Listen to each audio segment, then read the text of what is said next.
ಮುಂದುವರೆದಿದೆ ಗ್ರಾಮ ಆಡಳಿತ ಅಧಿಕಾರಿಗಳ ಮುಷ್ಕರ. ಕೆಲಸಕ್ಕೆ ಸಾಮೂಹಿಕ ರಜೆಯನ್ನ ಹಾಕಿ ಎರಡನೇ ಹಂತದ ಪ್ರತಿಭಟನೆಗಿಳಿದಿದ್ದಾರೆ. ಕೊಪ್ಪಳ ಜಿಲ್ಲೆಯಾದ್ಯಂತ ಗ್ರಾಮ ಅಧಿಕಾರಿಗಳ ಪ್ರೊಟೆಸ್ಟ್ ಮುಂದುವರೆದಿದೆ. ಇದು ಮತ್ತೊಂದು ಹಂತಕ್ಕೆ ತಲುಪಿದೆ. ಸಾಮೂಹಿಕವಾಗಿ ಎಲ್ಲರೂ ಕೂಡ ರಜೆ ಹಾಕಿಕೊಂಡು ಕೊಪ್ಪಳ ಜಿಲ್ಲೆಯಾದ್ಯಂತ ಕೂಡ ಗ್ರಾಮ ಅಧಿಕಾರಿಗಳ ಪ್ರೊಟೆಸ್ಟ್ ನಡೀತಾ ಇರೋದು. ಮೂಲ ಸೌಕರ್ಯ ಕೊಡೋವರೆಗೂ ಕೂಡ ಕೆಲಸ ಮಾಡಲ್ಲ ಅಂತ ಪಟ್ಟನ್ನ ಹಿಡಿದಿದ್ದಾರೆ. ಹೀಗಾಗಿನೇ ಸಾಮೂಹಿಕವಾಗಿ ರಜೆ ಹಾಕಿ ಮುಷ್ಕರವನ್ನ ಮುಂದುವರಿಸ್ತಾ ಇದ್ದಾರೆ.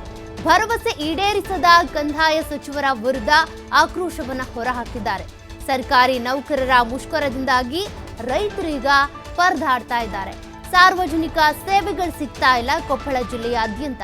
ಹೀಗಾಗಿ ಸರ್ಕಾರಿ ನೌಕರರ ಈ ಮುಷ್ಕರ ಯಾವಾಗ ಮುಗಿಯುತ್ತೆ, ನಮ್ಮ ಸಮಸ್ಯೆಗಳು ಯಾವಾಗ ಬಗೆಹರಿಯುತ್ತೆ ಅಂತ ರೈತರು ಪರದಾಡ್ತಾ ಇದ್ದಾರೆ.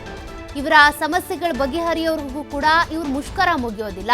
ಇವ್ರ ಮುಷ್ಕರ ಮುಗಿಯೋವರೆಗೂ ಕೂಡ ರೈತರ ಸಮಸ್ಯೆಗಳು ಅಥವಾ ಅವರು ಸಮಸ್ಯೆಗಳನ್ನ ಇಟ್ಕೊಂಡೇನು ಸರ್ಕಾರಿ ಕಚೇರಿಗಳಿಗೆ ಅಲ್ದಾಡ್ತಾರಲ್ಲ, ಅದ್ಯಾವುದು ಕೂಡ ತಪ್ಪೋದಿಲ್ಲ. ನೋಡಿ, ಕೊಪ್ಪಳ ಜಿಲ್ಲೆಯಾದ್ಯಂತ ಕೂಡ ಸರ್ಕಾರಿ ನೌಕರರೇನಿದ್ದಾರೆ, ಗ್ರಾಮ ಅಧಿಕಾರಿಗಳೇನಿದ್ದಾರೆ, ಅವರೆಲ್ಲರೂ ಕೂಡ ರಜೆ ಹಾಕಿಕೊಂಡು ಪ್ರತಿಭಟನೆ ಮುಂದುವರಿಸಿದ್ದಾರೆ.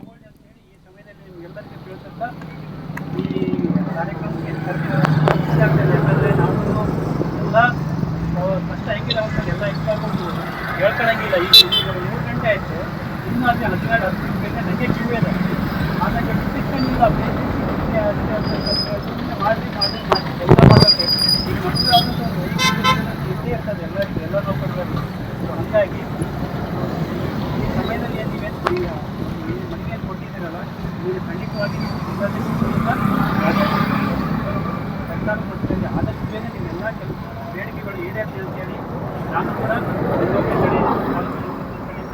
ನಾನು ಕೂಡ ಒತ್ತಡ ಹಾಕಿ ನಿಮ್ಮ ಜೊತೆಗೆ ನಾವು ಯಾವಾಗಲೂ ಸದಾ ಗಂಗಾವತಿ ನೌಕರ ಸಂಘ ಏನಿರುತ್ತೆ ಅಲ್ಲ, ನಿಮ್ಮ ಸಂಘದ ಜೊತೆಗೆ ಯಾವಾಗಲೂ ಕೈ ಜೋಡಿಸ್ತೀನಿ.